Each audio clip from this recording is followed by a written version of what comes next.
Hi, I'm Jeremy Crosby. And I'm Nick Boucher.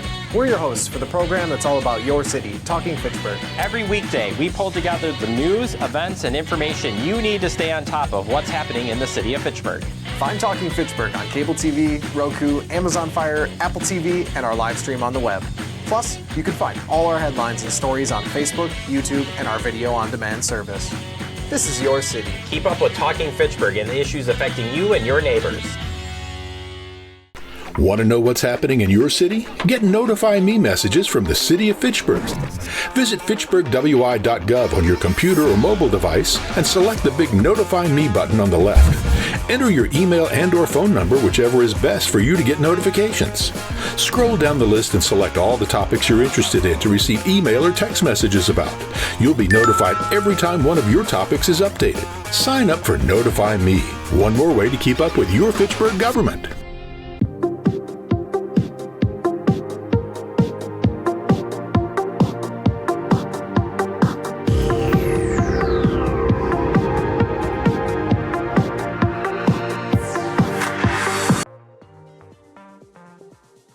After 4, and we'll call the Ag and Rural meeting to order. We'd like to have an approval of the minutes, if we could get that. Make a motion to approve the minutes. Adam, a motion to approve. Second? Second. All those in favor signify by saying aye. Aye. Aye. Okay. Is you have anything for us, Deanna? No other agenda items this evening, so if the chair so chose, you could Okay. just adjourn the formal meeting, and then we can go into the listening session. We'll, if anybody has something to bring other than the listening session to bring before the committee, please come forward now. And if not, we'll adjourn the meeting and we'll go to the listening session. So, motion to adjourn? Mr. Chairman, Sir. could I make Yes, a statement here as part of the meeting? You gotta have a speaker. Yeah. Can you all hear me? No, use the microphone. Oh, I've got to use the microphone. Oh, okay. Well, that's awkward. Here's this one, Raj. I just. Do you want this one? Oh, okay.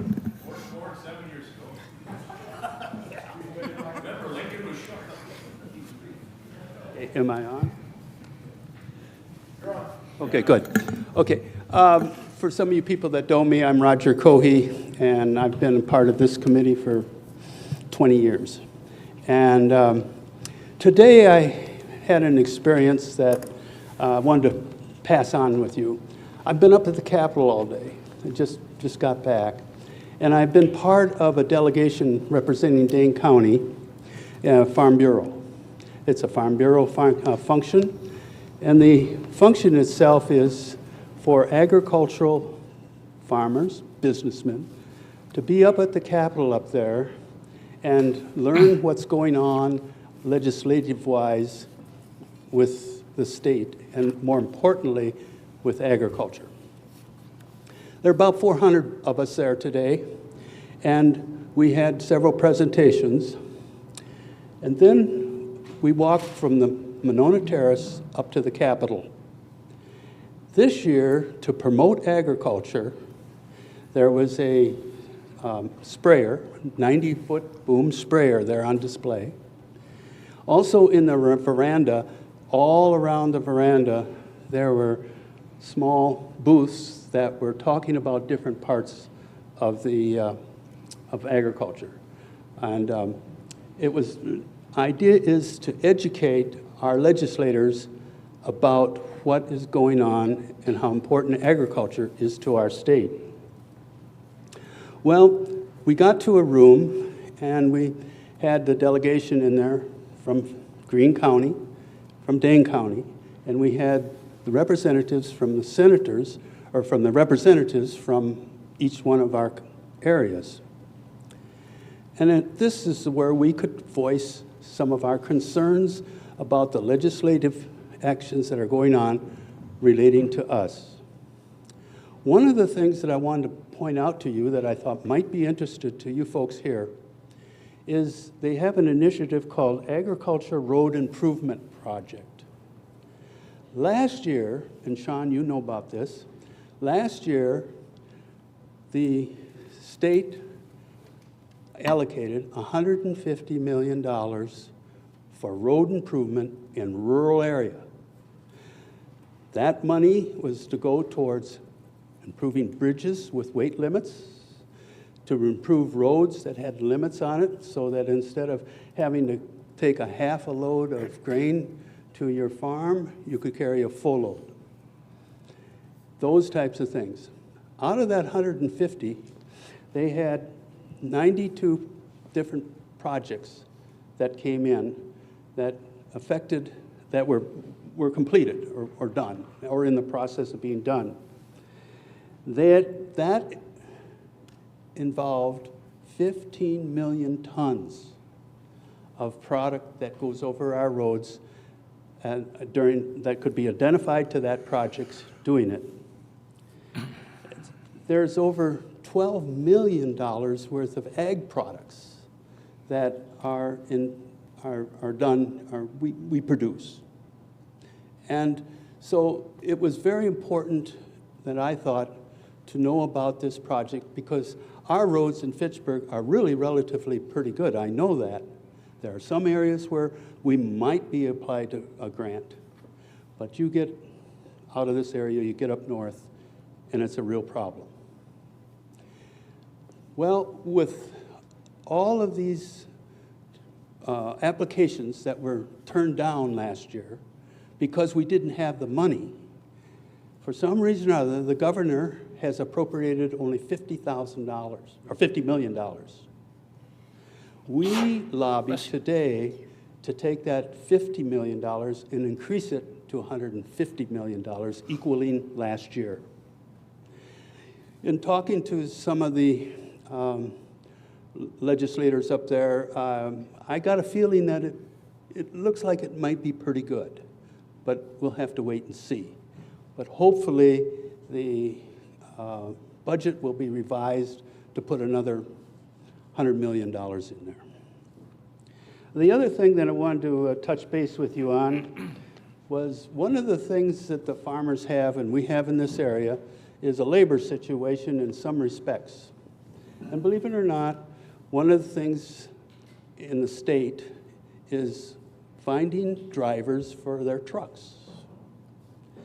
CDL is a licensing process, and there are grants being proposed to help finance a CDL or licensing for people that want to get into driving semis. So there's monies that are being appropriated for that. Also, one of the other things is that, well, I know some of you out here probably have gone to short course. You know, that's, for you that don't know what short course is, that's an agricultural program that has been at the university system for years. And instead of going to a 4-year college, well, you could go to a 2-year college with a farm short course, and you are then brought to light on what it takes to farm. Very, very important. Well, that has been abandoned. There is now things that are in the mill to bring that back, most likely up at River Falls. River Falls is one that is instigating that. Big program for agriculture. Also, there are initiatives right now and being talked about for FFA to help some grants for FFA projects. Not a big deal, but important. Important for the ag community. So overall, that was some of the things. I did mention where is she? Oh, here, to Deanna, solar panels. Big issue, big issue. Solar panels, the issue that is coming up with solar panels, and you know we've got several hundreds of acres of solar panels right here in Fitchburg when the whole project is going to be completed. We got 100 acres, I guess, coming in this year. Taking out agricultural, good productive land for solar panels. Big issue, big issue. Well, we in Ag and Rural found out when they come in and they talk to City Hall sends that project to Ag and Rural, and we get to discuss it on all about it. We have found out that we have no say. We have no say. Once they come to City Hall, then to us, it's a done deal on location. The Public Service Commission comes in and says that's where we're going to put it. We have one case over here right now on the Alt Farm. That part of Alt Farm is going to be put into solar panels. Part of that project produces 230 to 250 bushel corn. Another part of that same land right next to it produces 220. So the question would come, and we all asked the question of the people that came before us, why don't you put it over here on this lower productive land?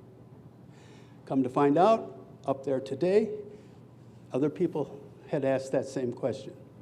What are we doing with our most productive land? The point is that we want these legislators to at least talk to Public Service Commission to come to us and let us at least have some input into it. May not change a thing, more than likely won't. But we'd like to have input as a municipality in that decision on location.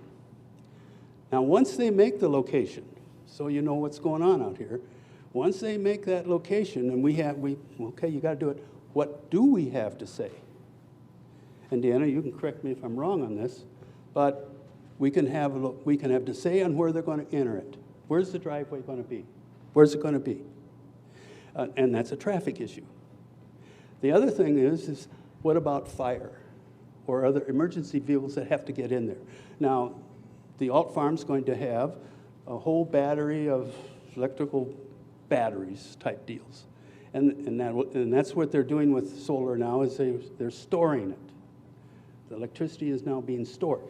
You get a long cloudy time or you get the winter time, you got a storage to pull on. But you got to get to that if there's a fire there or something. So we do have say for that as far as fire production. The other thing that we have available is how we are going to, and I use the word camouflage, but how are we going to be, can we put up berms? Can we put up trees around it and everything? If you look at the one over here on Lacey, the O'Brien solar farm, you'll notice there's a berm there. And there are trees in there. We can identify that that's what we definitely want done, and we have the right to tell the power company that's in charge of it to do that. That's about it. So in bringing this up today, up at the Capitol, I walked away from there a little bit hoping that maybe this subject that I brought up to talk about would be brought up. I had one representative come up to me and gave me her card, and she says, "We need to talk." In that environment, that's encouraging. So that's some of the things I wanted to report on, Mark, about this visit that I had up there for a deal. Very well attended up there, and when we were in with all these representatives in this room, and then there was about 8 of us at Dane County, representing Dane County, plus a few, you asked the ones to raise their hand, how many have been involved with agriculture production, anytime, any way? And there was probably 10, 11 people there, 1. So we knew what kind of audience we were talking to, and that's some of our situations. So anytime you have a chance to talk to somebody that's in the area of making policy at the state level and everything, I encourage you to just take a minute and voice your thoughts. So that's about it, Mark. Thank you, Roger. We'll adjourn the Ag and Rural. All those in favor signify by saying aye. Aye. Aye. The meeting's adjourned, and now we'll open the listening session. And we'll do, first I'd like to do introductions, or have our staff members introduce themselves, if they would, please. Deanna can start because she's in zoning. Okay, hello, everyone. My name is Deanna Schmidt, and I am the city planner and zoning administrator, and I'm the staff member that works with Ag and Rural. Our police chief is in the back of the room. Hello, everyone. Chief Al Morales for Fitchburg PD. This is my third day in the role. Stop. That was a direct order. Forgot for the camera. Although I do think my voice carries. Al Morales, Chief of Police for the Fitchburg Police Department. This is my third Ag and Rural Affairs meeting. Enjoy coming to them. Hoping to get involved in some discussions with you today. My name is Chad Grossen, Interim Fire Chief here in the city, and this is my first. And just to let you know, I grew up as a cheesemaker's son and grew up on a farm that we milk cows and raise swine. So I'm very honored to be here and supporting this committee.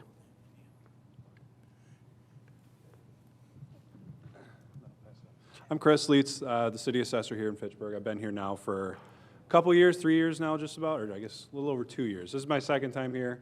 Happy to answer any questions anybody might have. I know taxes and assessments can be a little bit frustrating and irritating at times, but happy to answer whatever you got. So thanks. And I'm Ross Kaler. I'm the city transportation engineer. I work in public works, a lot of the road projects. So happy to answer any questions or hear any comments on those. So.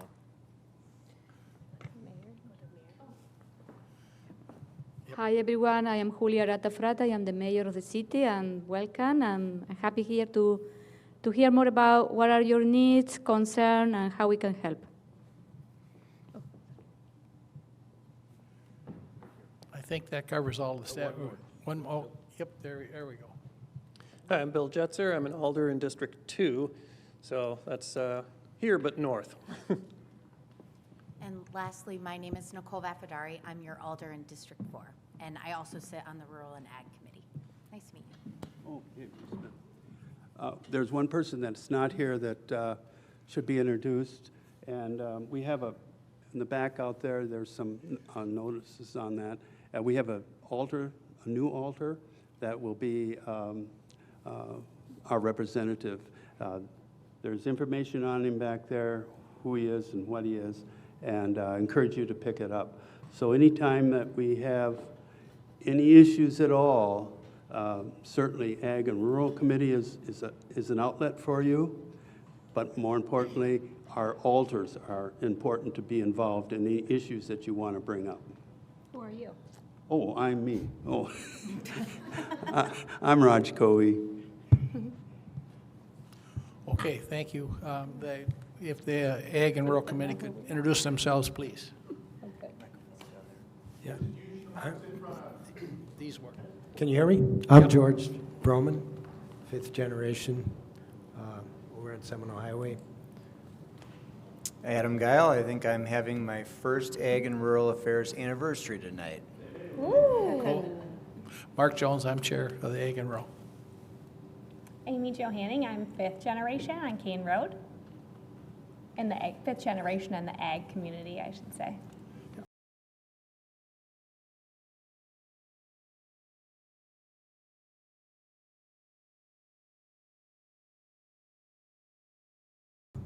Four Winds Farms for allowing us to use this facility. It's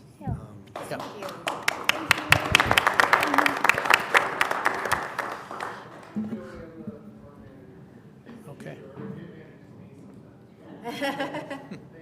Welcome to the club. Thank you. Mary Ann has a good staff here, and she was gracious enough to allow us to use this facility at no cost to the city. So, and after we get through the meeting, there are some cheese and crackers and things in the back please feel free to help yourselves. And Mary Ann is doing a new facility. If you walk around after the meeting, you'll see it to the south for their wedding venue. Some areas for storage and for the bride and groom to have some prep areas. So, because they do weddings here. So, we'll start with the listening session. Please, Amy can take the microphone around.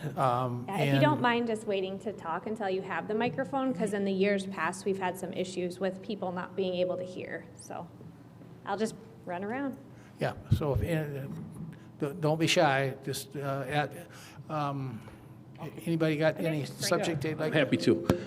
Sean Paff, live in Seminole Forest. Good to see many of you. Former mayor, former member of this committee, Ag and Rural Affairs. And I want to thank my friends George and Roger and Pat and Tom O'Brien for teaching a farm boy like me from western Wisconsin. I grew up in a dairy farm outside of La Crosse, the Holman area, 40 cows, 250 acres farm. But it was fun to learn the agricultural base in Fitchburg. And I knew a little bit about it, and Muriel Stoneman taught me a lot before she passed away. She took the plat book out and said, this is the farm families, just like my grandmother would do, and she was just as tough as my grandmother, by the way. Anyway, I want to say that we've tried to, and I applaud this committee especially, to keep the balance of urban and rural in a growing county. This is not easy to do. 13,000 acres roughly in Fitchburg, about 11,000 are rural farmland.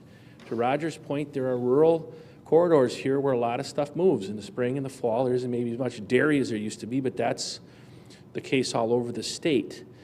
I always found it, when I was sitting in the big chair, that the rural piece mattered, but it's also how you communicate at City Hall. So I want to applaud folks for doing that.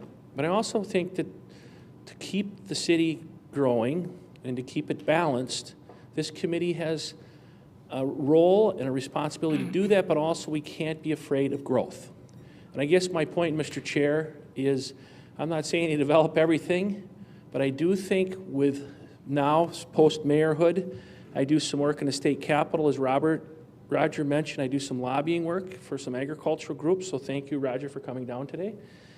But I also do some real estate locally, and I found that post-mayor that I like being out in the community. There's no doubt the city is growing. And I guess my point to the committee is growth is going to happen. And I think the question no longer is if it's going to happen. And trust me, I still got some arrows in my back and my chest from getting pounded on some of this stuff because I was a pro-growth mayor and I was proud of that. And if we wouldn't have had some of those developments, we wouldn't have had probably houses to sell 12 years later now. So as you approach this, and I won't ever step on the mayor's toes because she has her agenda, and that's great, and so does the council, and that's their role, I think we have to find that sweet spot of balance. And I'm proud of this city for having an Ag and Rural Affairs Committee. And Mark, Roger did a great job. Mark, you're the right guy at the right time for this job.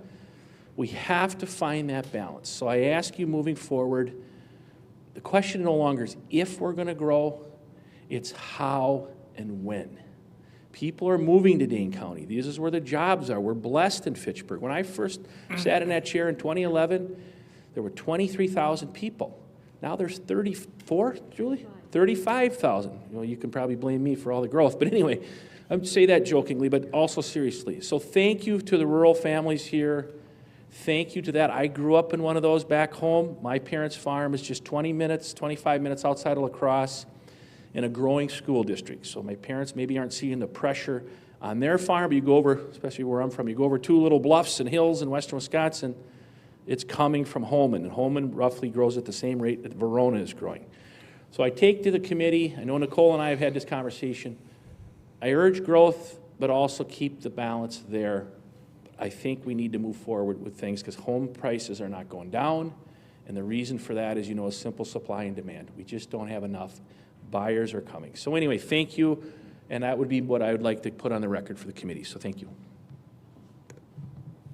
Thank you, Sean. Is it on?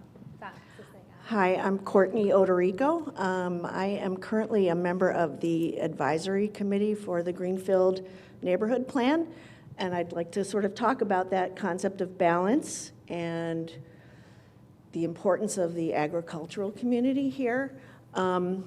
I don't know that I would agree with the definition of growth being inevitable. I don't think it has to be forced into areas of our community that we don't necessarily want it. I don't know how the rest of you feel about that. But I would like to ask about what is happening with the Greenfield Neighborhood Plan. It feels like it has stalled, and maybe there have been things happening behind the scenes that those of us on the advisory committee and those of us who live in the neighborhood maybe aren't aware of. But we have a lot of concerns about development in the Greenfield neighborhood, which I think is a real buffer between the growth and the urban area and this agricultural area. And I think it's really important that we get it right, and that we really take our time and listen to each other and listen to the folks that live in the neighborhood currently. So I'd like to hear a little bit more about that. Who's got the answer? Thank you, Amy. Who has the answer? I'll take, it's okay. Thank you, Courtney. I'll take it from here. So there has been a lot of work in the background on the Greenfield Neighborhood Plan and also the South Stoner Neighborhood Plan. Actually, staff just met on Monday to review the initial draft of the Greenfield Neighborhood Plan. We expect that we will have those revisions needed from the staff point of view here in a couple weeks, and then we'll get it posted and get it out to share with the community and the steering committee. And as soon as we have that draft back in our hand, we'll schedule the meeting for the Greenfield Neighborhood Steering Committee. And so what we're looking at is hopefully getting feedback from the public over the next couple of months, and also from the steering committee, and then sharing it with the proper committees and commissions. Could you just explain the rest of the process after that? Sure. So after the reviews by the various committees, commissions, by the steering committee, by a couple of months here with the public, then it will go for a final hearing before Plan Commission. And Plan Commission will review to see if they are willing to adopt or not. And after that, it would go to the City Council for a public hearing and consideration for adoption or not. What does that plan involve? Just kind of globally, its size? Just real quick for the group, what does that plan involve? So the Greenfield Neighborhood Plan is the neighborhood plan of one of our FUDAs. The city identified way back in 2003 and 2004 areas for future urban development. And so the city has been very careful about identifying areas for future development, and Greenfield and South Stoner neighborhood are two of those areas identified about 2 decades ago for future urban development. And under Fitchburg's process, we first do a neighborhood plan before we allow development to happen.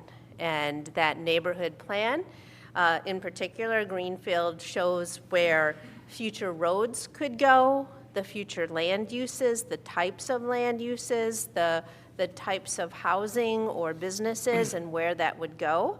It's a very crucial step in our urban development process to identify wetlands, areas for protection.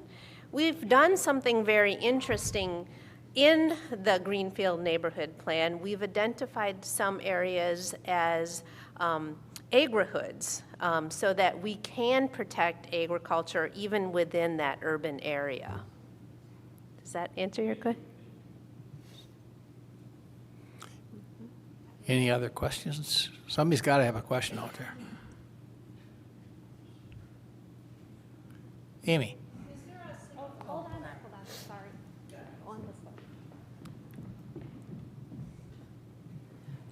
Last July, our community from the Greenfield neighborhood attended the meeting that was for a listening session, and there were probably somewhere between 100 and 150 of us, and most of us had strong reservations about the plan, and I'm wondering if that has changed at all or adapted to the concerns that the neighborhood had? The plan has undergone significant changes in response to the public concerns. One of the significant changes is buffers between the existing neighborhood and future neighborhoods. We have also greatly reduced the densities and intensities of the land uses. Almost all of the new development is proposed to be low-density residential, except east of the railroad tracks and between the railroad tracks and 14, we're proposing the opportunity for some higher density residential and perhaps some business park, a small area of neighborhood mixed use. So we have significantly reduced the overall intensity of land uses, tried to bring down the types of land uses to make them more compatible with the current greenfield single-family residence. We have, to address the concerns about water quality and wetlands, and we understand the stormwater concerns, we have a 300-foot buffer around all of the wetlands, which is more than excessive than what is even required by the Regional Planning Association. And then, as I previously mentioned, we have also incorporated this concept of an agrihood that would allow the opportunity for agriculture to remain actually within the heart of the neighborhood. A question back here. This is new plans that have been developed since. Hold on. Courtney, hang. Could you just? Okay, can you hear me? Oh, it doesn't sound like it's on, but, oh, there it is. Is that a recently developed plan? Because that's not my recollection of the last plan that as the steering committee saw. No, in terms of lower density on the west side of Sain Road. There was medium and medium to high density still targeted in that area. I'm quite sure what went to the last steering committee was almost all low density to the west of the neighborhood, and then some medium density to the west. But no, there's no high density, and I'm sure that wasn't shown even at what came to the last steering committee. So have those plans been modified since then? In terms of what you're now Oh, no, proposing? not significantly since the last steering committee. Mm-mm. Since July, certainly, there's been major changes since July. Deanna, for the group, is there the current plans, are those posted on the website? Those that are posted on the website, are those the current plans? Very close, yes. Okay. The last ones.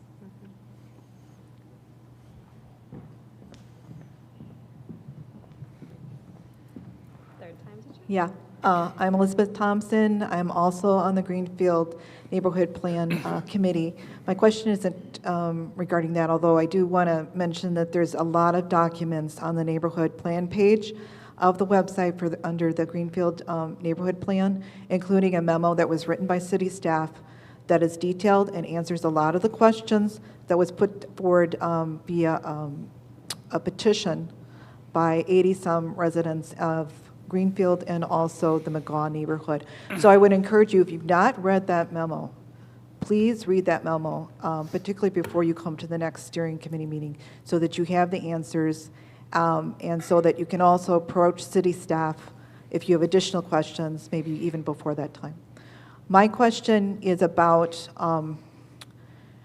it's actually to the fire department, and the reason I'm asking this is because this question was one of mine for the future fire chief. I couldn't be at that event. I did see it online just recently. I thought it was a great event. I thought all the candidates were very qualified. Actually, the last question was one question that I submitted about public outreach. But my question is today is about wildfire management and prevention. And I would like to hear from our current interim fire chief what measures are in place regarding a number of things. First of all, if there's a wildfire, but outside, the urban service area, but then there's a fire inside the urban service area, what is going to get the priority? Do we have enough resources to manage 2 fires, say, at one time? My second question is, there's going to be a number of administrative guidelines for managing woodlots. And one of them is like right near my house. And so I'm concerned that the public have some input into those administrative guidelines. And I want to know how and when that's going to happen, and how and when the fire department is going to review those, so that we have enough measures in place so that the fire department can get into any woodlot and put out a fire. Thank you. Well, thank you for the questions. Yep. So, first question was about response, correct? Yes. Okay. Yes, so we currently have what we call mutual aid agreements with our surrounding communities. So, meaning that if we're already on a working grass fire or a structure fire, any other type of incident, we make that initial response. We are then calling back in additional personnel in to staff additional resources within our own firehouses. Now, if we're already significantly involved in a situation up in the urban service area, this is where our mutual aid agreements come in. We are very lucky to have, we're so close to Oregon, we're so close to Verona. We already have those resources already planned out for, say, a significant event that's outside the urban service area, so in the non-urban service area. So we'd get an immediate response from them. We'd also be sending who we can down here initially to meet up with them for that extinguishment and handling that service. Is there enough water? So, for example, out here we have to haul our water to the scene, correct? Once again, in our mutual aid packs, we have one card, we call them mutual aid box alarm cards. One card is all about getting water to the scene. So on any one card, you'll automatically, and even on a structure fire response, right now, if we were to respond to this address, we have over 10,000 gallons of water coming on the road from Verona, us, and Oregon alone.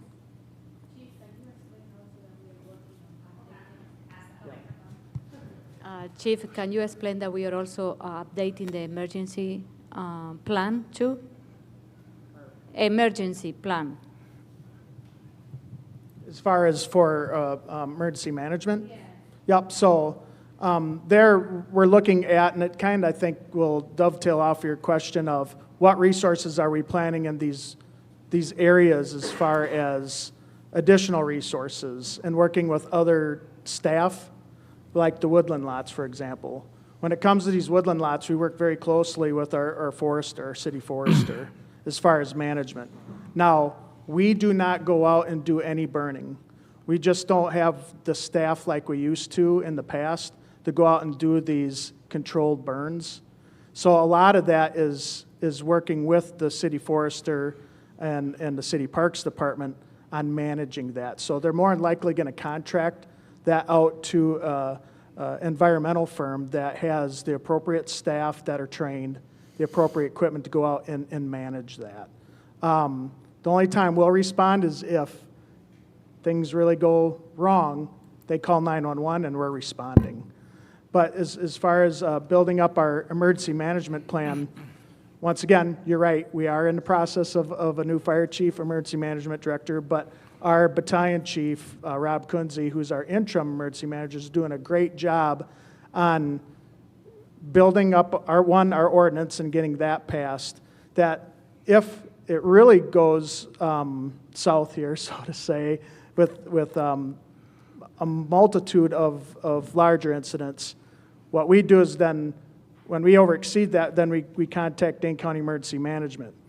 Then we start getting larger resources from not only across Dane County, but from other counties, Greene County, Rock County.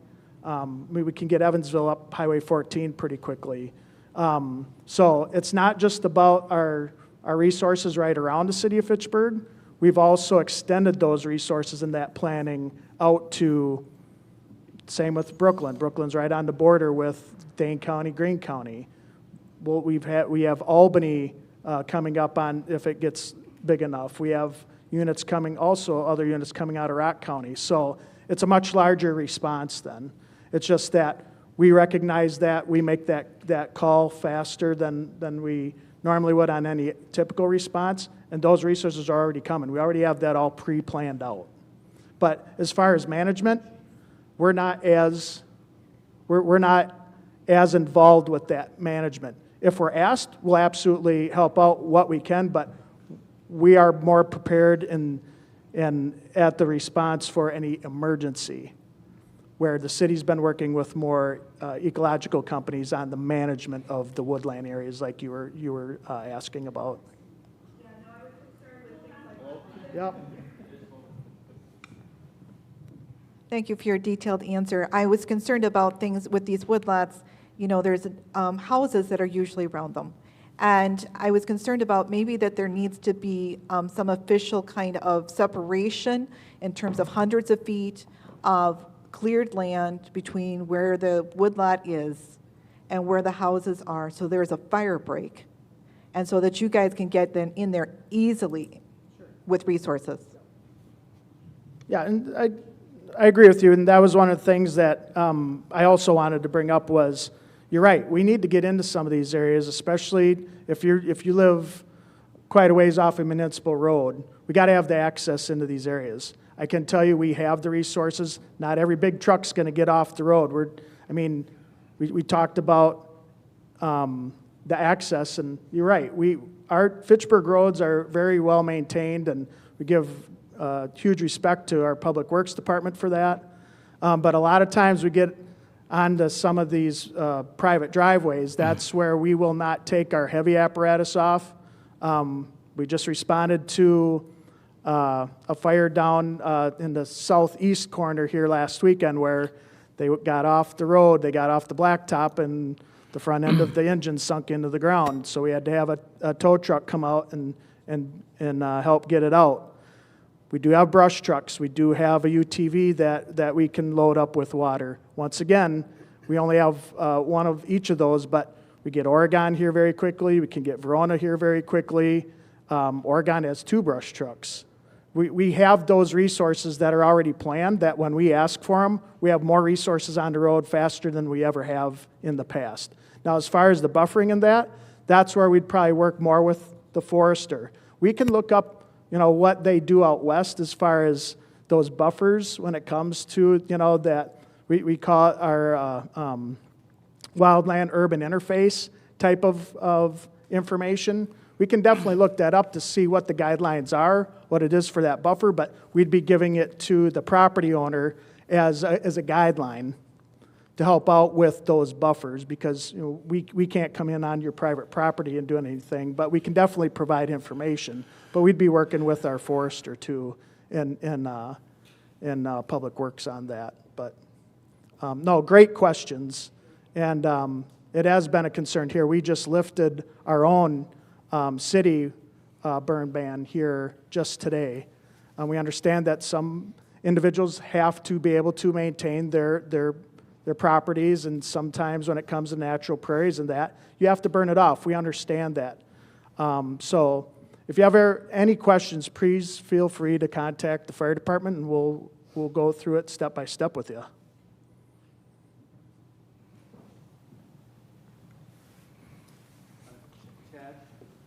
Yes, sir. Got a question. Where are we on hiring a new fire chief? So a conditional offer was extended last Wednesday. No, unfortunately, it's not me. Yes, sir. And thank you for that. So a conditional offer has been extended, but it will not go public until the next PFC meeting, which is the third Thursday of April. Or Wednesday, I'm sorry. Yes, Wednesday. Thank you, Scott. But yes, and as far as I know, the individual did accept the offer. So right now, background checks are being completed. Thank you. Any other questions?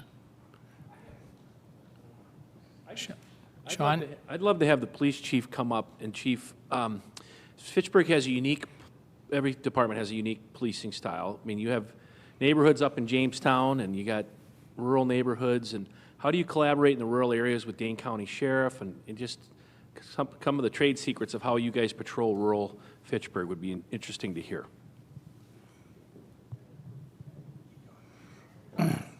If there were secrets, that means we can't give you the secrets. No, but if I get your question correctly, it's what we do in the rural areas, not what we do in the... How do you balance that? Well, fortunately, I would like to tell you there's a plan on what we do out here. Staffing is a big part of it. There was a referendum for more officers.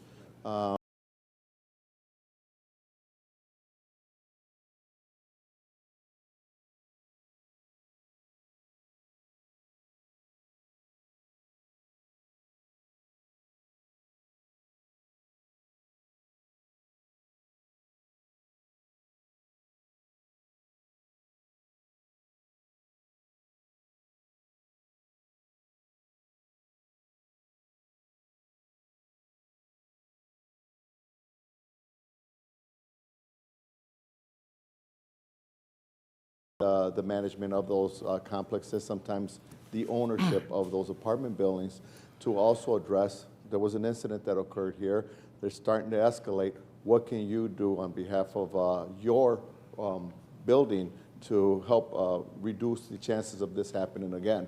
On our part, do we collaborate with other agencies? Yes. There is an initiative that I started back in 2022 with the U.S. Attorney's Office. It was called a Group Violence Reduction Project, and it focuses on gun violence. Our city is the lead in that piece. We use technology for that with the ATF. My support captain, Ned Harwick, runs it for the county, and he does a great job at it.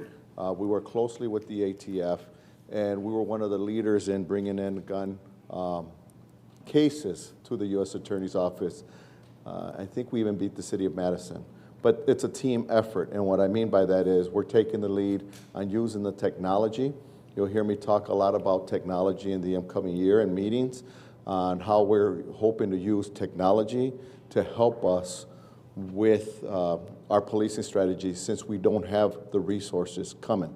You can never, and eventually with the fast-growing pace of the city of Fitchburg, staffing is going to one way or another have to be addressed.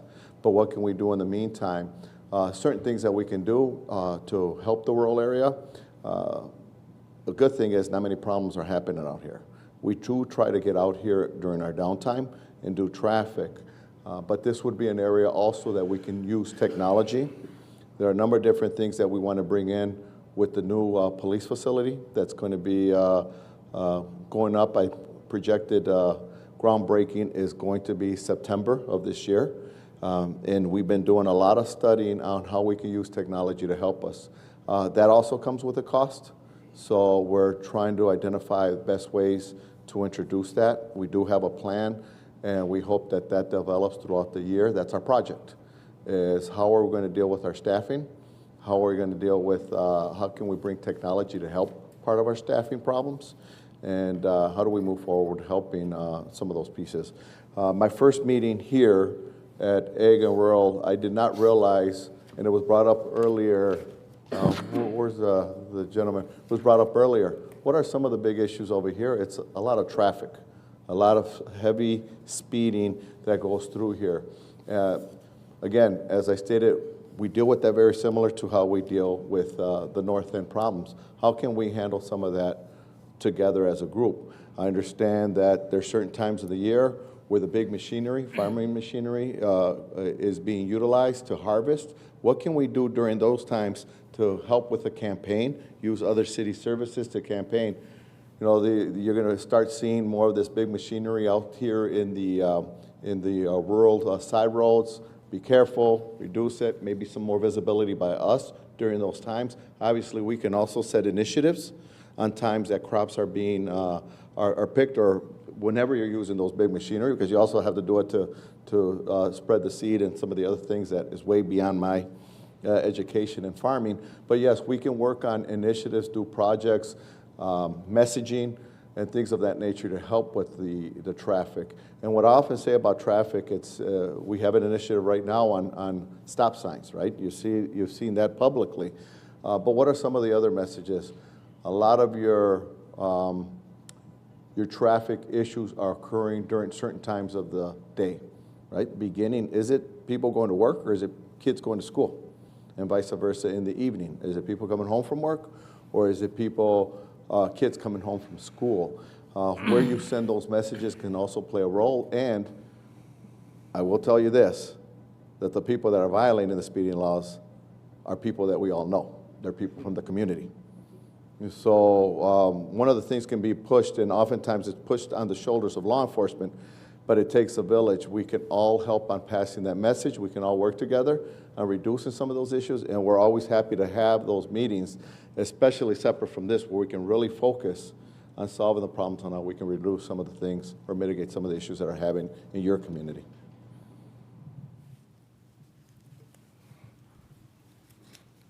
Question for the chief or something separate? Okay.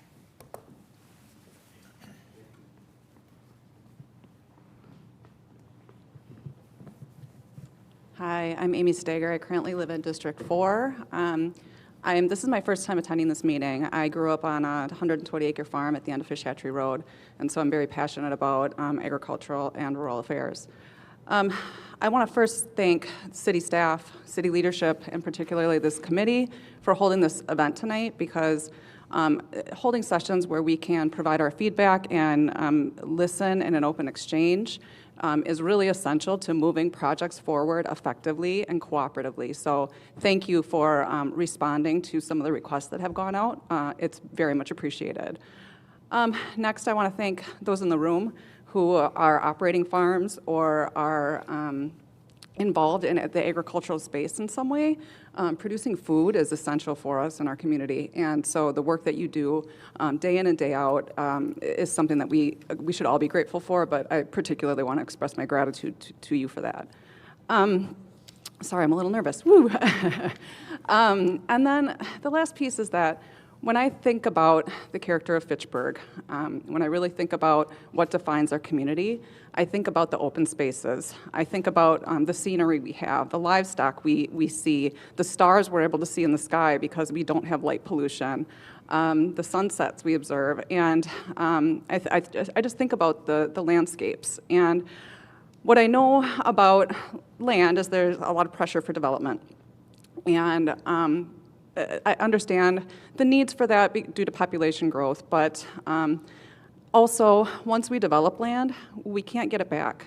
There's no going backward to redefine it as a rural space, and it really is our most valuable asset. For any community it is, but particularly for Fitchburg. So I just ask that the city and leadership continue to listen to the voices of residents as you move forward.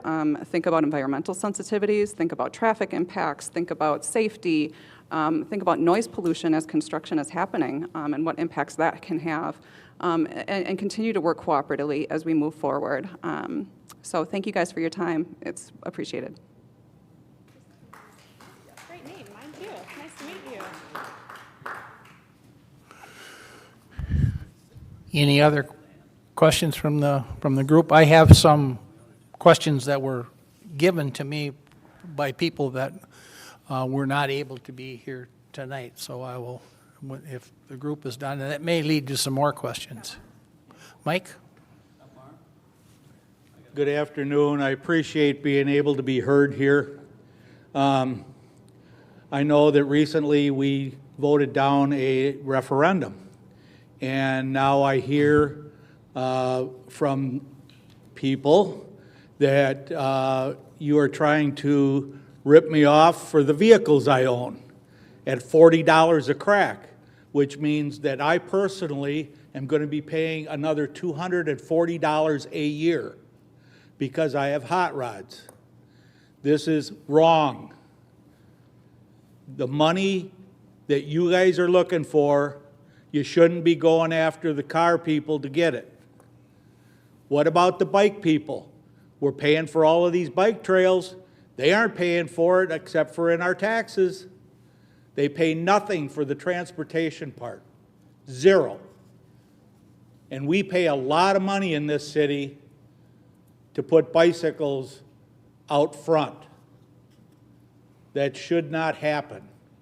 Absolutely should not happen. The poor people that have to have 2 vehicles to go back and forth to work are going to get hit a lot harder than the rich people up in Seminole Forest, because to them it's just a blink of the eye. For the rest of us, it could be, do you have food? Do you have heat? I don't like that the city council is going behind our backs, is how I feel about it, that you're trying to get more money out of me because I said no, or didn't I? The referendum failed. Do not try and mess with us and get more money out of us by doing this. I understand that the money can only go to transportation, but transportation is also bike paths. It's also other things that have nothing to do with me putting my vehicles on the road. I'm already paying $28 to Dane County for this. I'm already paying $150 almost for each vehicle that I own because they're trucks. That's out of line, way out of line. Thank you. Mike, along those lines, I'll just, for the ag people, the farmers, most of the farm families have a spouse, be it the male in the operation or the female, who work off the farm. So you'll see several vehicles on a farm family. The grain haulers and the trucks they use for hauling grain, semis, and they're all going to get hit hard also with the wheel tax. And That's Well- not, well, that's not correct. That's applying Okay. to trailers too, right, Mark? Can you Well- restate that? I don't know where to put them. You can give it to the mayor. Yeah. And if that's not the case, then let's correct it, and so we know. Yeah, there are exemptions to the vehicle registration fee, and one of the exemptions is vehicles used for farm purposes. So if you're talking about vehicles that, you're driving around the back 40 in your truck, or, any of your tractors, anything like that, those are all exempt. So the vehicles that are subject to the tax are going to be, the ones that you use for strictly commuting, that sort of thing. If you can make the case that your vehicle is used for you're making a living on the farm, then you're not going to get the tax. If the vehicle is used on the farm, as you just stated, in the back 40, what about you got to go across the road to get that back 40? That vehicle is still going to have a tax on it. No, if it's used for farm purposes. If it's How would- titled, how would registered as you- a farm. How are we going to determine that? Is it the registration? That I'm not sure, but if you, and I'm sure that if you dig in, you'll be able to find it. I don't know that off the top of my head. I'll give the microphone back and we can do a little research. There is the city, we put together a website, in the website page with all this information, and there is a lot of questions, and also a link to the Department of Transportation where some of these specific questions can be answered, but there are a list of exemption vehicles that are exempt to pay the vehicle registration fee. So, and can I respond to that question, the vehicle? Yes, you can.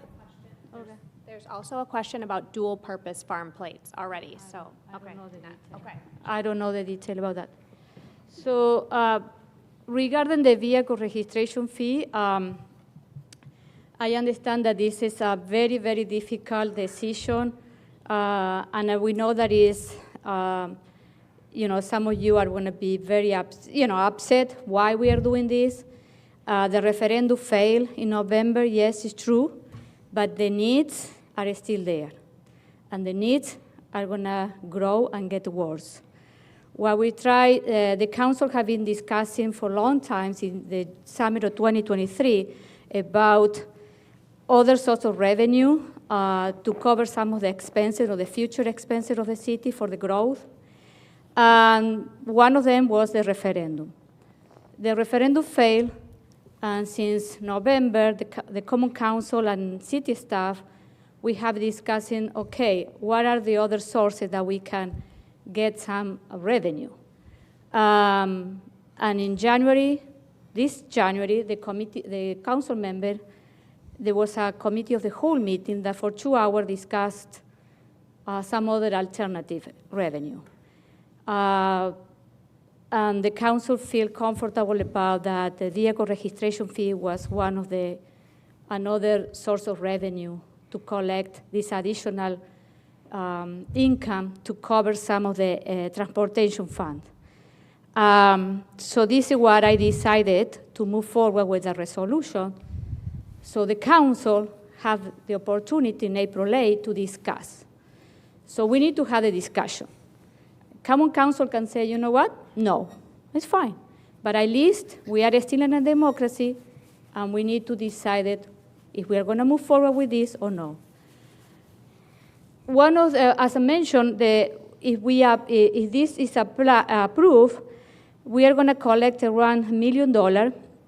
That this money had to be only used for transportation purpose. Transportation could be like road maintenance, road construction, bike paths, expansion of the buses to the city of Fitchburg. That one was part of the referendum too, that they didn't pass. And then what we can do is that money we allocated to the transportation fund, and then we can reallocate tax levy money that we already had in the transportation fund for other purpose. And I want to tell you what we need. We are building a police facility that is going to cost $40 million for now, because we don't know how much it's going to be because we have a tariff. Most of the construction material of our police facility are glass and steel. So that building needs to be maintained. The operational cost of maintaining the building is almost $500,000, okay? So that one is gonna be, we need money for at the end of 26 around, we need to have already $500,000 additional for that building that we don't have right now. Other is, we are now in the process with the city of Verona and the town of Verona to revise our service agreement for Fitcherona. This agreement has been in place for 40 years. 45. And then for the last couple of years, the city of Verona has been subsidizing us. 64% or 65% of our service call occur in Fitchburg, but we are paying only 55% of the money in that district. So Verona reached out to us last year and said, you know, Fitchburg, we need to revise this formula. It's not working for us. So, and it's fine, because it's true. If I am the mayor of Verona, I will do the same, you know. So we have a great partnership with the city of Verona and the town of Verona, and then during last year, we have been working on the revision of this service agreement. We are almost done. It's going to be going through council maybe in 1 or 2 months. It had to be now, it's going through legal to revise all the language. So that service agreement will start in January 1st of 26, and the city of Fitchburg will need to contribute another $300,000 in that bucket. We have an excellent service with Fitcherona. I don't know if you have used it. We are, proud of that district. But, we are changing the formula to allocate according to the growth of the city, population, equalized value, and the number of calls. This is where we're changing the formula. So we need another $300,000 more for that. So as you know, this is a very important public safety future cost that the city will incur, and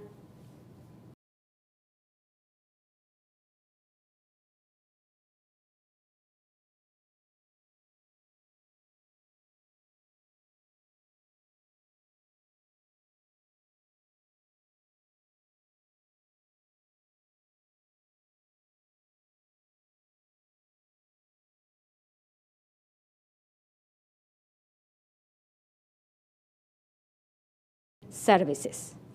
Levy limit is killing us. The formula changed 10 years ago, and since that, you can see most of the municipality going to a referendum or increasing, vehicle registration fee. Oregon did it last year. Oregon did two, the street light and the vehicle registration fee. Sun Prairie implemented last year too, because they couldn't close the budget. So I understand that it's painful. I own 2 cars too, I know that. I am bringing the resolution format to my fellow council member, so they are gonna decide it if we're moving forward or not. We have to have a discussion. You can come that night to the meeting and bring your feedback. But I have to do that because I am looking on the long term of the city. This is my role as a mayor. My role as a mayor is to make decisions for the future. How, looking at 5, 10 years. And we should be lucky because we are living in a city that is growing. We are one of the fastest growing municipalities in the county. People want to come to live here. The region is growing. The Madison region is growing, and we are part of that growth. As you know, we have to maintain the growth and be a smart growth, But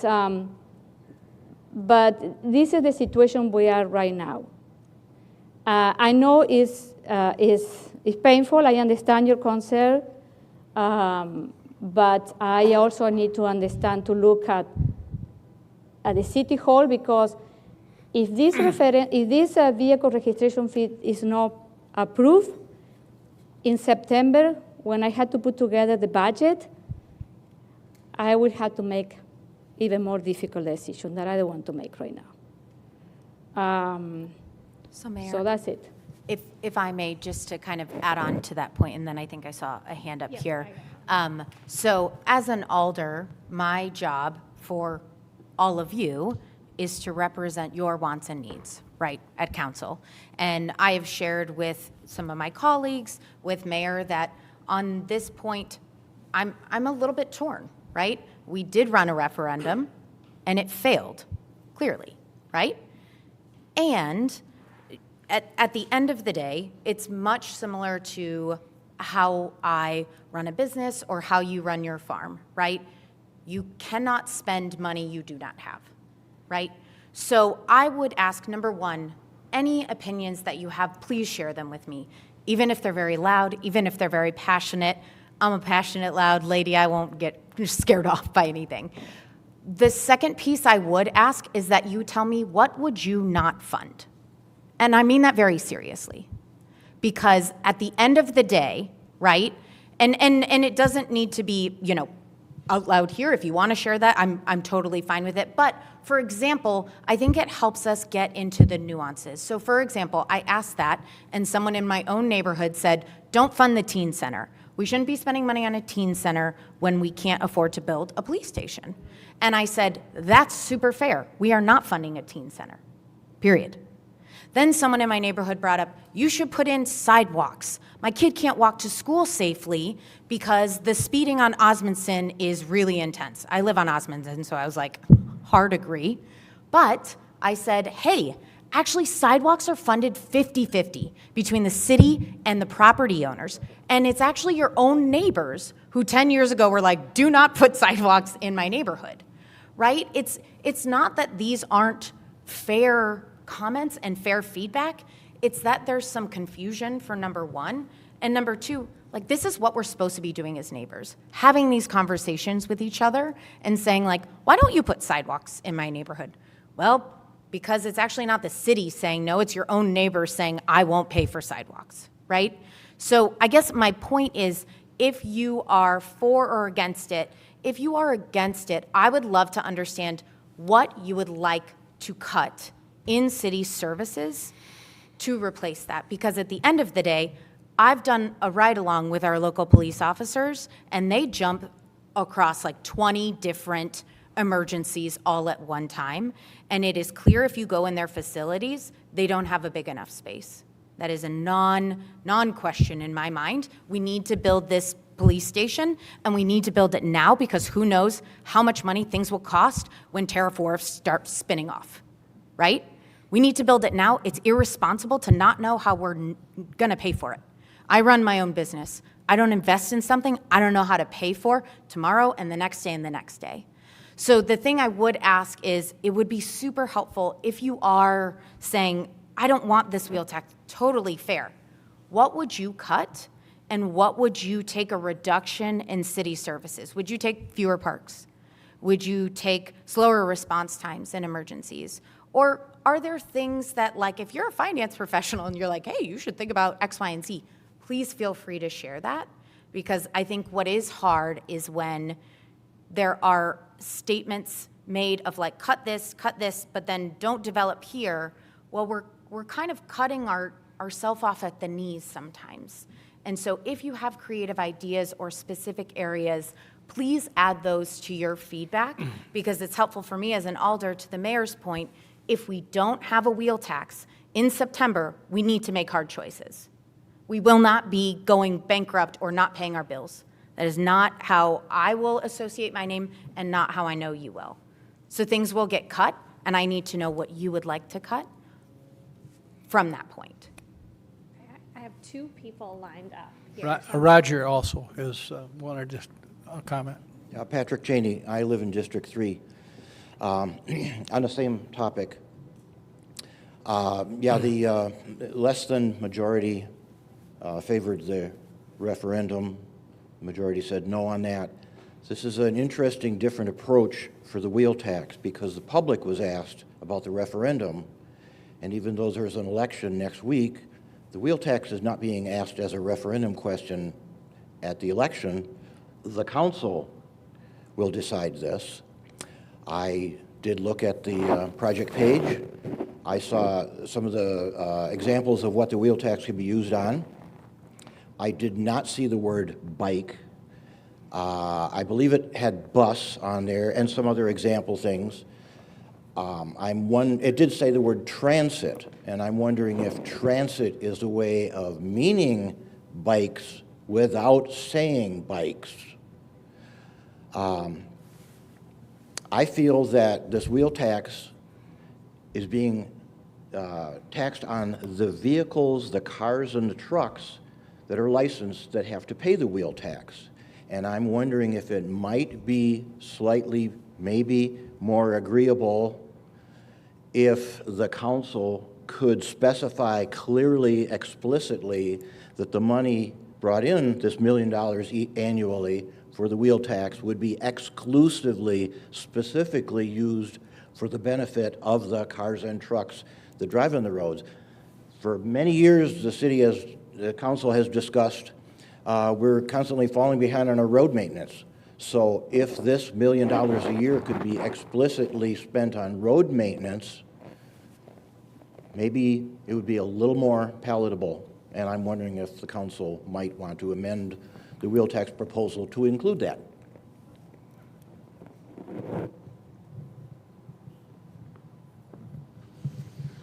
I have a question for everybody here. How many of you will ever take the bus from Fitchburg? One, a city staff. Anybody else? I won't take the bus, but I do recognize that there are a host of people who desperately rely on that system. So that will be a voice for those people. I understand that, but why are we getting taxed more for something that we're never going to use? Because we're a community. That's right. That's right. Okay. Roger had a. Roger, you did have a question. You bring up a good. You bring up a good point. You know, why? But look at the people you asked that question to. This is a rural. Why I asked them. Yeah, but this is a rural area. I wouldn't expect the hands here to go up for a rural area. Now you get north of Lacey and you ask that same question, I think you would have a different result. So I mean, but I hear what you. I'm not in that district. I'm in District 4 down here. Correct? Yeah. That's what I'm asking. District 4, Down here, it doesn't relate to us. That's all right. So what you're saying, District 4 is subsidizing the other districts? Correct. That's what you're saying?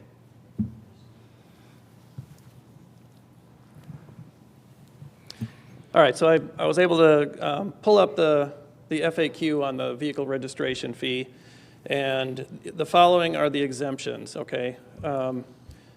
Buses, motorcycles, mopeds, motorhomes, low-speed vehicles, and trailers, so that might apply to some of your farm equipment. Trucks registered at more than 8,000 pounds. I don't know if anybody's got one of those.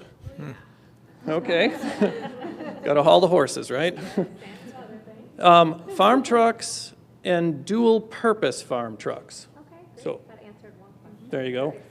And specifically for your 6 vehicles, you had mentioned hot rods. So this one, let's see if your ears perk up: antique, collector, driver education, historic military vehicle, hobbyist, human service vehicles, low-speed vehicles, Medal of Honor, municipal, state-owned Special X, and 1 XPOW registration issued to any qualified individual. So if you've got hot rods, those sound like hobbyist. They are not. They won't license them as hobbyists. They won't license them as collector. Okay. Yeah, and then the only other thing is vehicles displaying dealer, distributor, finance company, or manufacturer plates.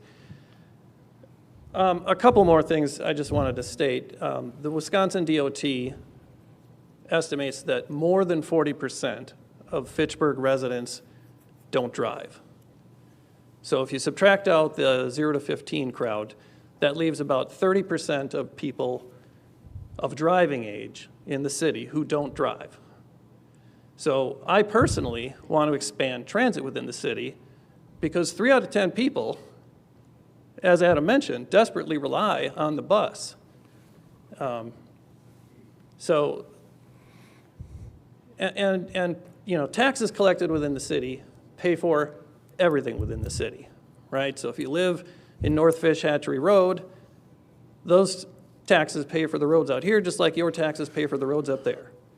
Taxes are collected by the city and dispersed by the city. That's what it's for. I guess one final point I'll make is that the state of Wisconsin is currently sitting on a $4.3 billion surplus. And if you just take that $4.3 billion and you divide it by the 6 million residents, multiply that by Fitchburg's 35,000 people, our share would be in the neighborhood of $17 million.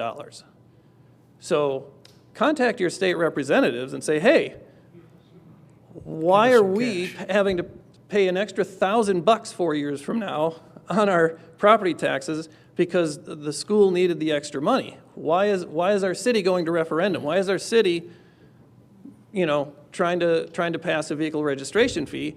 You're sitting on our tax dollars. How about you return them so we can pay for our schools, pay for our roads, pay for our city services, and then we don't need to lean so much on raising your property taxes. I have a question for you before you sit down. Sure. You said that, correct me if I'm wrong, if the wheel tax passes, does any of that money go to Bike Pass? Can any of that money go to Bike Pass? That I don't know. So it's got to be used for transportation.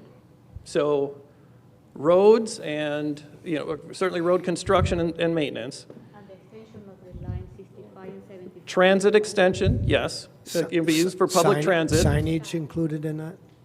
I'm sorry, say again, signage? Road signage? I'm sure, yes. I'm sure that's got to be in it. Yep. Ross, maybe you have a better idea as to whether, you know, like things like sidewalks and bike paths, they are certainly transportation. Whether they count as transportation officially for the usage of these dollars, I can't say. Well, this is my point. In this community, and not only the rural area, but in both areas, the bike issues have been a real rub for a long time.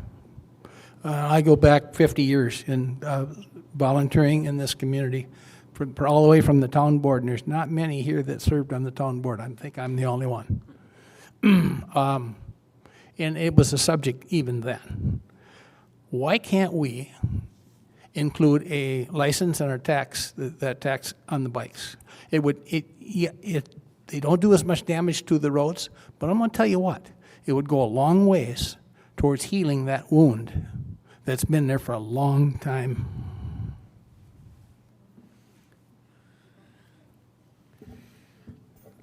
I have a quick question about, I know you came up with the $1 million, 25,000 vehicles times 40. Is that just your rough estimate? I mean, and how is this going to be tracked? That it does, go toward the roads and that what you receive?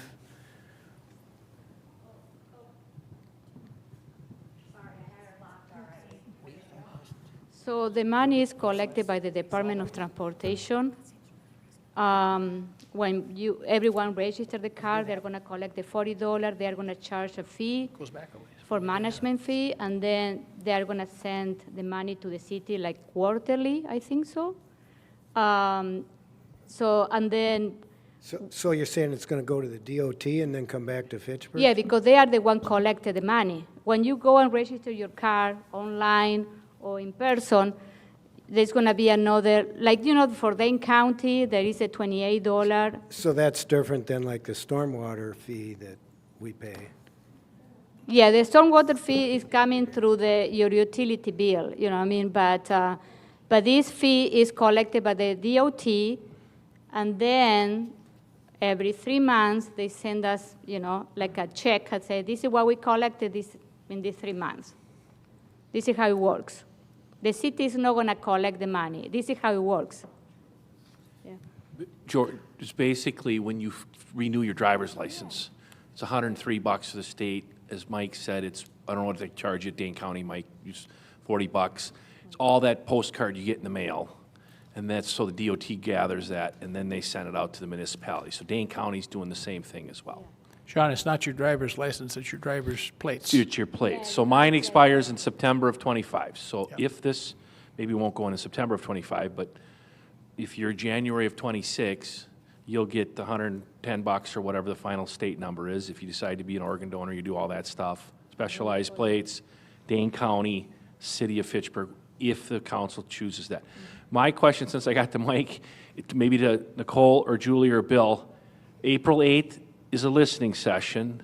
What is the next steps if the council decides to move forward or the council stops? Where does just the timetable so the public knows that?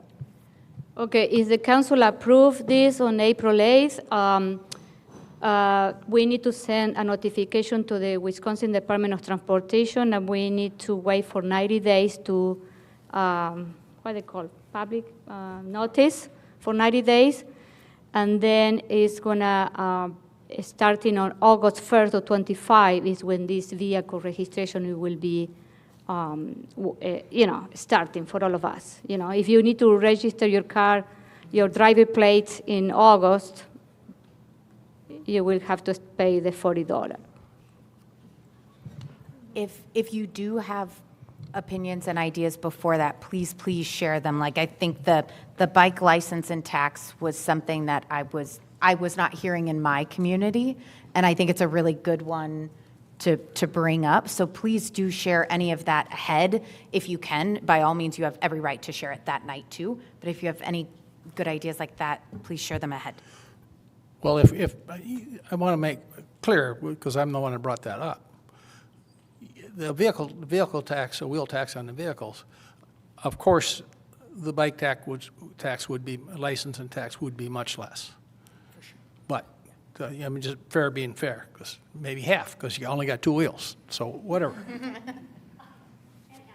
Or 3 if you're old.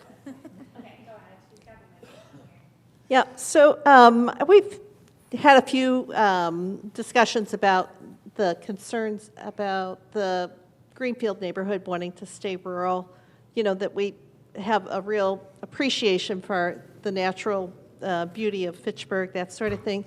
And I think, too, that one of the things that Fitchburg is well known for is that it's a biking-friendly community.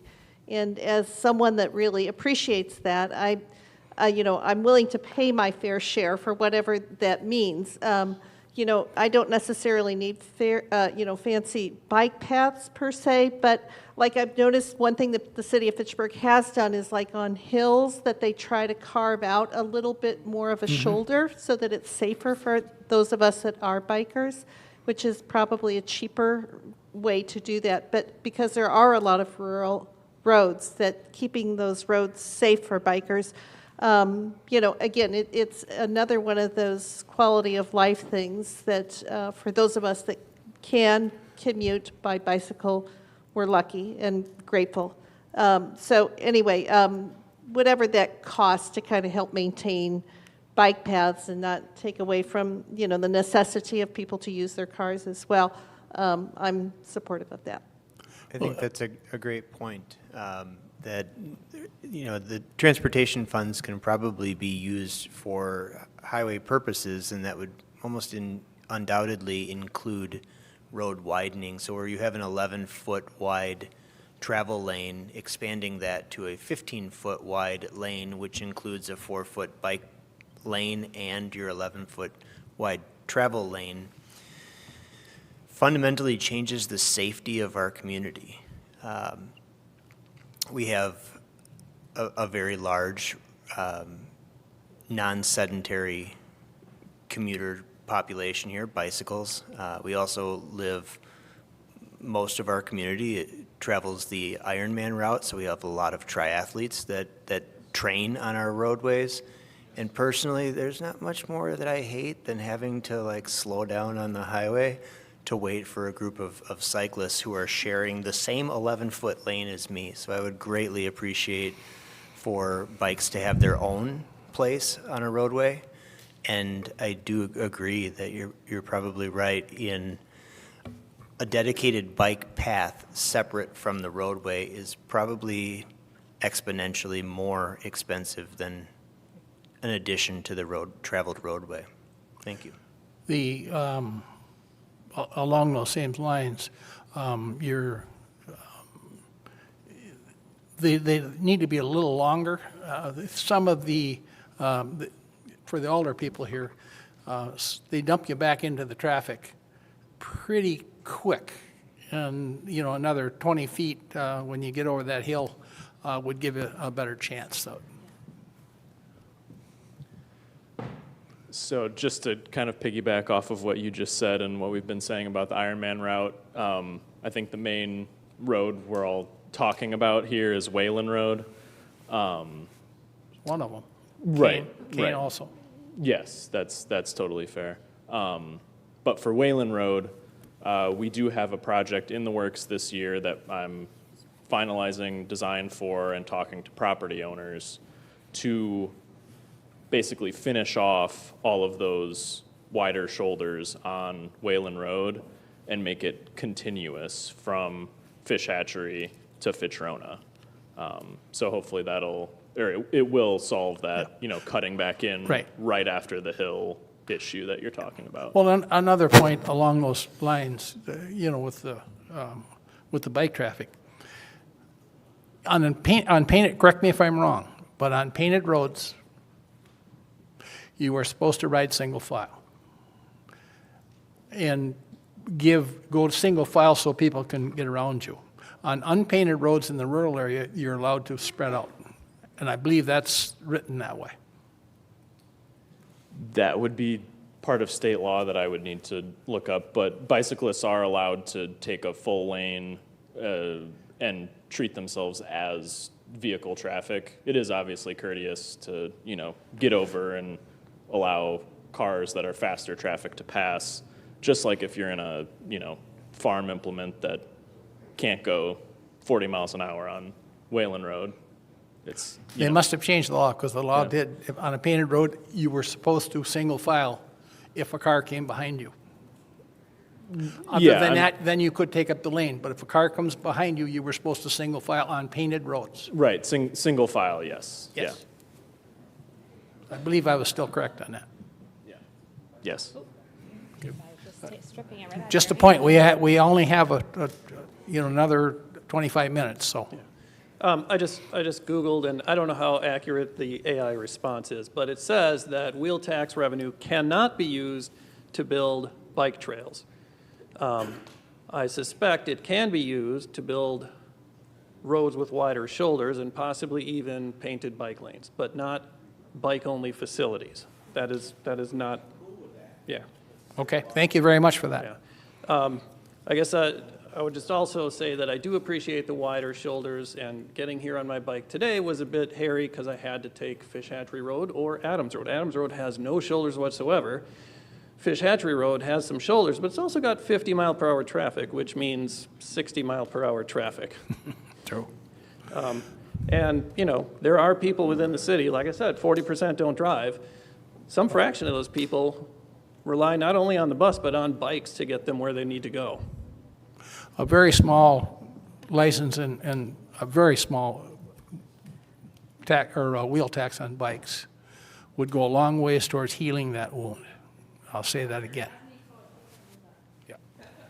I actually think it's a great idea. I just bought a new e-bike, and I mean, I shouldn't just throw out opinions and things like that. I do want to do research, but I appreciate sharing that thought in terms of like what proportionally would that look like, and kind of to your point, like I just bought an e-bike. I take it to and from daycare to pick up my kids. When they fight with each other, I can't hear them as much because there's wind zooming by us. And I wouldn't mind at all paying a little bit extra to be able to have the privilege of using my bike. So I do want to make sure we're not making it so prohibitive that we're not, you know. That was my point. People. Exactly, which I appreciate. That was my point. Yeah. I've got 3 other questions that came from the community. Yeah, please. I'll try to get to them.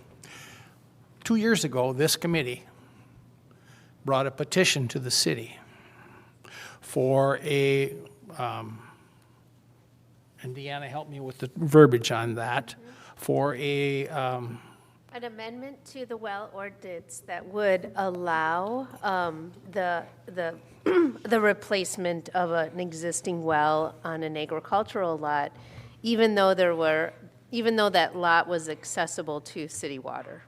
yes, and it would be controlled by the zoning. So it's not a blanket use. If it's ag exclusive, ag transitional, or ag small, and you have a residence on there and you have animals on there. The problem is, and I'll use the Snowman family for an example, and most of you know by Sweet Corn there, if their well went bad, they would have to hook up city water. That's the way the ordinance reads. Then they would have to drill a separate well for their animals. Do you realize what the cost would be? It's well over $100,000. Yes, it is. It's the boring fees to go across that much distance. I've got a bid on it. And then by the time you pay the plumbers and everything has to be hooked, and a new well for the animals costs you $15,000. Because I put those in on a regular basis for a new house in the rural areas. So it's... Yeah, Mark, I'm going to tell you that last week I told the ordinance is ready to go.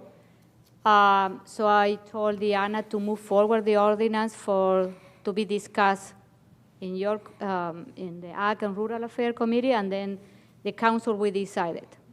Very good, thank you. Chad had told me that had to be reintroduced by 2 of the alder people or Madam Mayor. So, thank you. Thank you for that. The one other point that was brought up to us,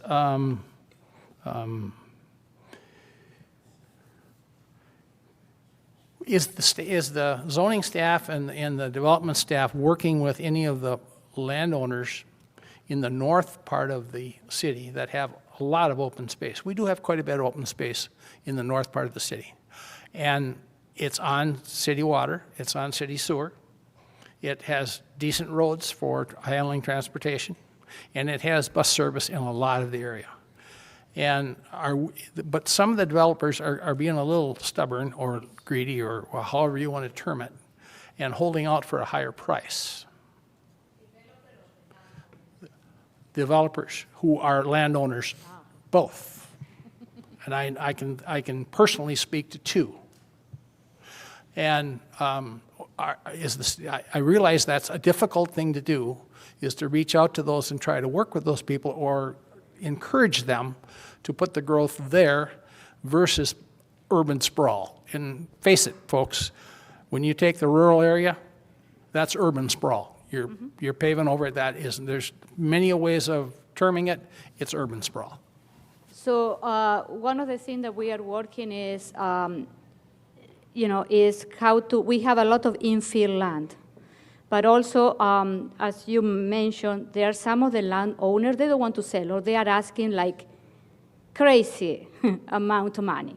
I'm going to give you an example. Not going to name the person, but we used to have a lot that it was $3.5 million 2 years ago, and now they are trying to sell for $7 million, okay? So you can imagine that even if you are a developer and you want to build in that piece of lot, you had to come with high density, or you need to, the only way that you can make your number work. So we know that the city usually, we have those barriers sometimes, because the idea is to bring those development infill area, because we have everything there. We have the sewer, the water, the road, that one is the idea. And this is what we are aiming. This is why we are investing in the fish hatchery corridor, because we have everything there in that corridor, and we are working with some of the landowners there and bringing some development.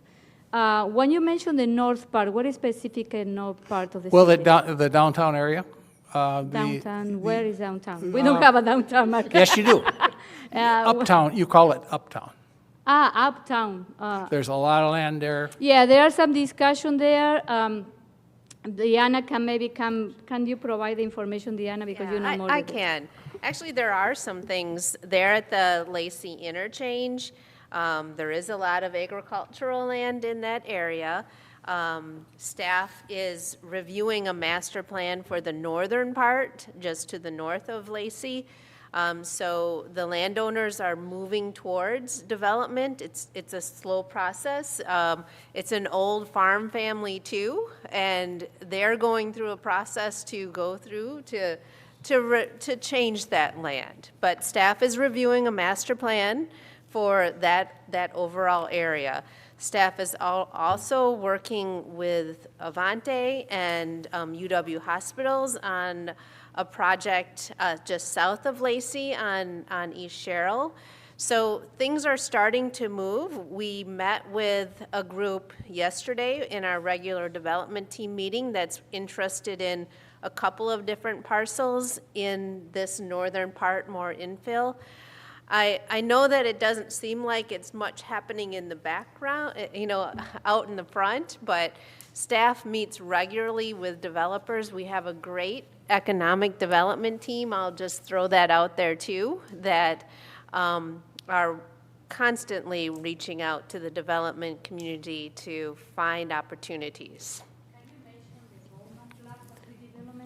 Yes, I certainly can. Yeah, the economic development team has been working very closely with the Bowman Plaza that's up on Fish Hatchery. It was the old Stop and Go there, if that refreshes some people's. And so we're working on a project that would be in conjunction with the church there, but that project could bring up to 5 stories of apartments with commercial development. That is going to be a very important theme for us, as the mayor mentioned, to intensify development along the fish hatchery corridor.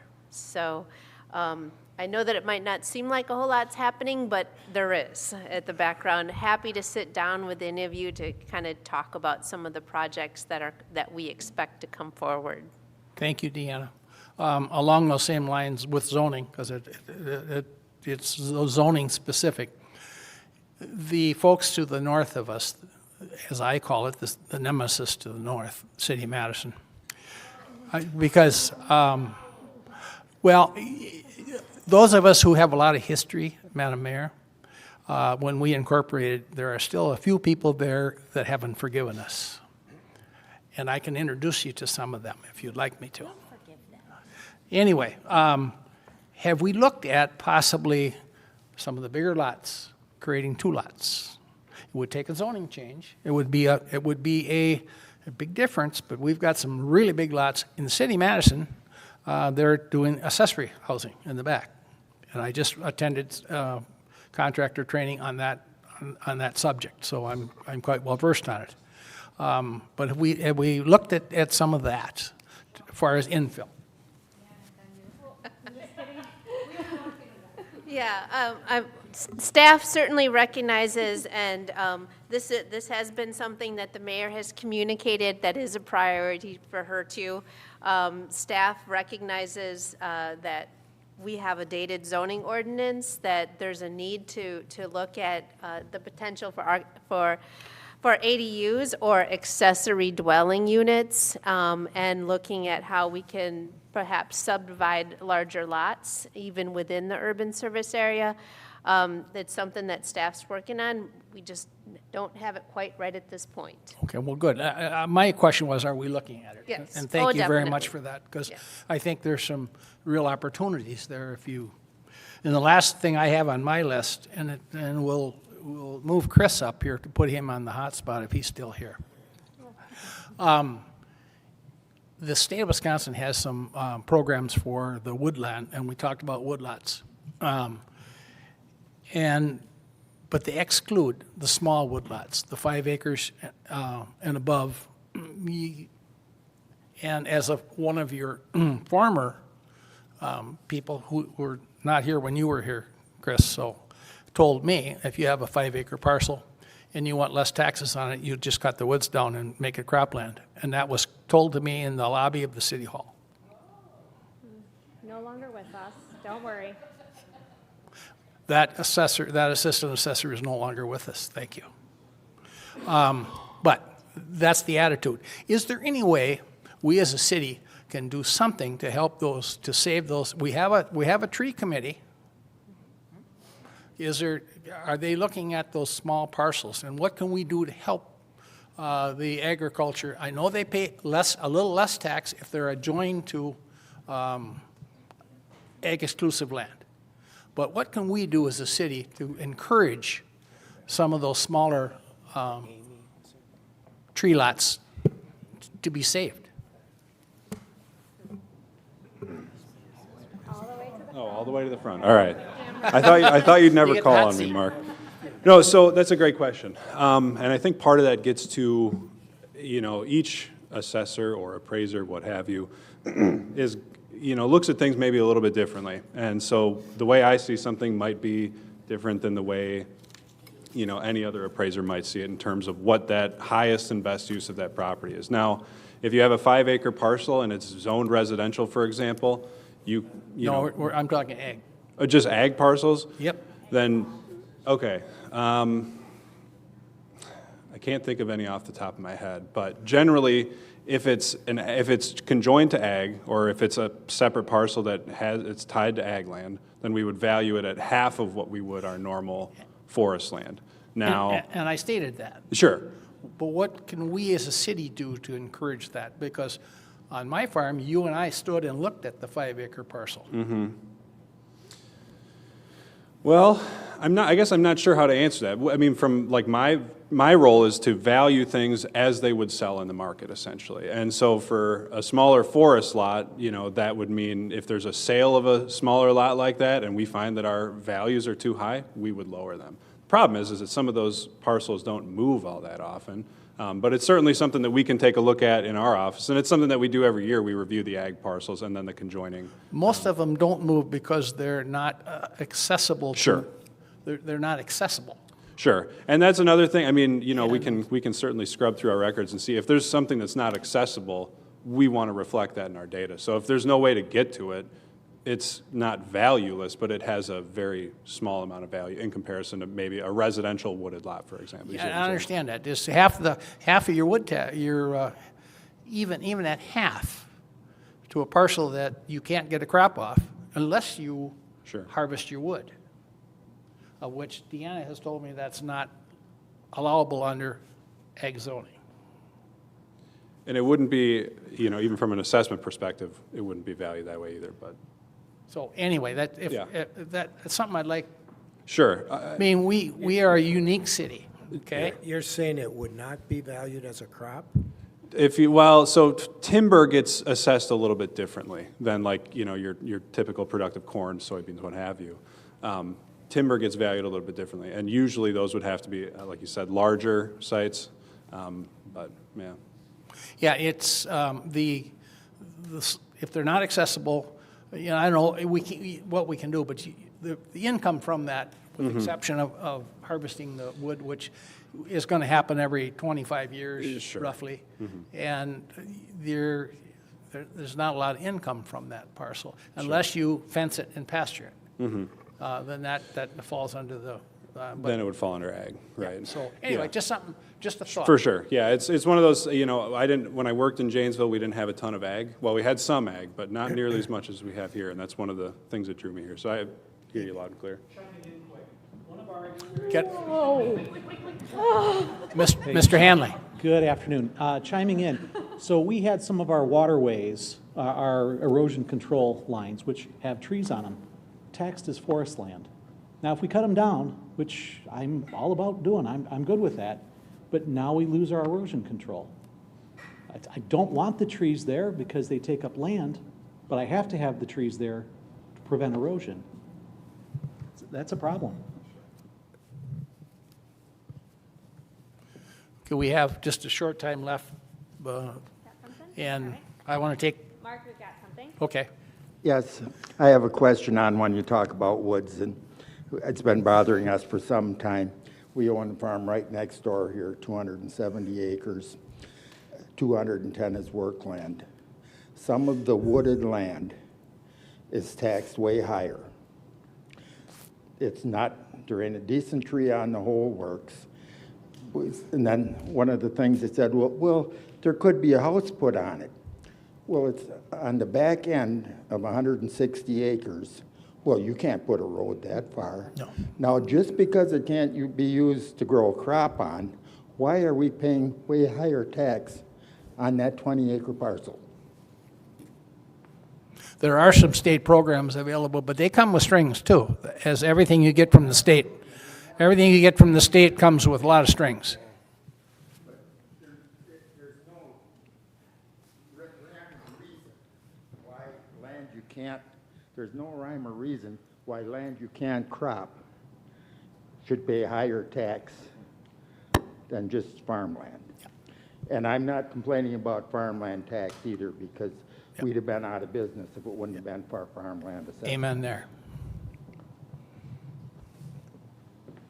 So I think I hear what you're saying. And ag land, the rates for ag land is set by the state. So I have, essentially no control over those. And then similarly, the law that governs ag land that's issued by the state. So, if it's not on a farm parcel, even if it has, an acre of trees, that has to get valued not as ag land. You have to essentially measure out which part of that parcel is productive ag land and devote that to that specific valuation, and then the remaining, acre, 2 acres, whatever it is, gets valued as forest land, or whatever the use may be. That's...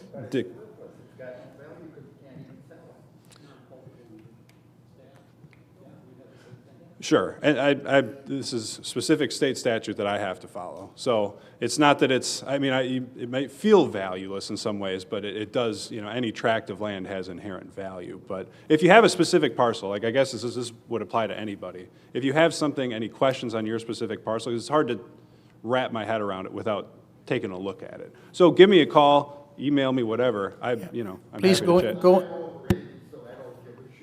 Sure, I can certainly appreciate that. Do you have something, sir? Well, we put Chris on the hot seat, and I want to say he does a fair job. So if any of you folks have some issues you want to sit down and talk with him, I'm not going to put words in his mouth, but he will at least give you the courtesy of a conversation. So we appreciate that. Well, everyone wants trees for the environment because they clean the air, but now we're getting taxed at a recreational forest thing. My land was taxed at ag. I put trees on it because I wanted it for the wildlife, and then my taxes jumped to recreational forests. My taxes more than doubled on my land. So yeah, then I joined the Manage a Forest program, which is not a great program because it does require a lot of work on my part. A lot of strings. If Fitchburg needs more revenue to build a new police station or bike trails, then be more pro-development. Middleton is very pro-development. They have lower taxes than what we have. But Fitchburg, you're pricing your residents out of their property. Be more pro-development. Let people punch holes in the ground and build houses. You'll get more tax revenue then from it. Okay, we're just about out of time. Anybody has anything else? One more here, Mark. You won't have time to answer this as a big subject, but counter to that is, as most of us have gray hair in the room, we will be having a lot of transition of this farmland to younger generations that can't afford to buy it. So is there any work long-term on preservation? A lot of other parts of the country that are dealing with this, they're allowing easements, so you're securing land for permanent agriculture under an easement that lowers the value for the next generation to buy that land, but that money needs to then be fundraised either through taxing areas that need development. You can fee-base that to fund this ag preservation. It's a whole subject that should be dealt with, and this is a prime There's a city to there's deal a with community to the east of us that has done a version of that. You'd be talking about. And I'll go back on the history part of it.